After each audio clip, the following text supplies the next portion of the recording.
Verjetno se je zdelo ravno tako nedopustno, ko je Maserati ponudil prvega Quattroporteja, da bi znamka GT-jev in elegantnih kabrijev izdelovala limuzine. To je bilo takrat res drzno.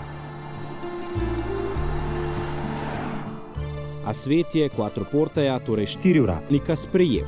In v zgodovini je še mnogo primerov, ko so luksuzne znamke naredile netipičen avto. Recimo celo karavanskega Rolls-Roycea.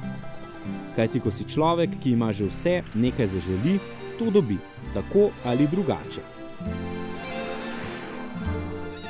Seveda je Levante presenetljiv le na prvi pogled.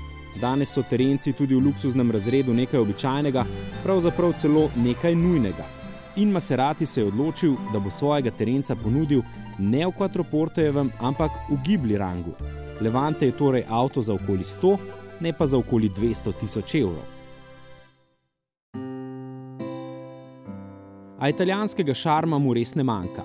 Lesene elegance tudi ne, nas je recimo zmotil kvečjemu Chryslerjev multimedijski vmesnik na sredinski konzoli, kar smo rade volje rešili tako, da smo ga nadomestili s CarPlayem, ki je v tem avtu deloval še bolj izvrstno kot v drugih.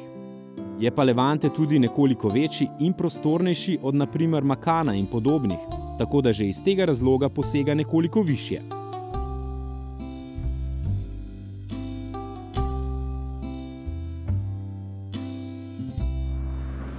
Hvalimo vozne lastnosti. Levante namreč v ovinkih grabi, kot bi mu pomagal tisti rimski bog s trizobom, ki krasi osrednji trg v Bologni. So pa vozne lastnosti v precejšnji meri odvisne od izbire voznega programa.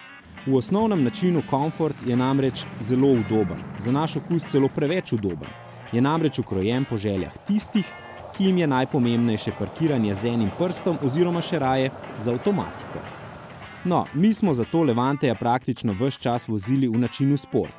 Kajti šele v tem načinu je Levante pravi klasični Maserati. Divji, bliskovit in v ovinkih kljub veliki masi kar lahkoten.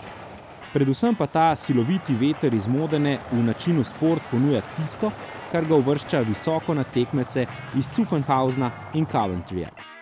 Namreč zvok motorja je močan, grob in zasvojujoče hrumeč. In ta zvok, ja, res je težko dojeti, da tega Levanteja poganja dizelski motor, pa mu zaradi tega čisto nič ne fali.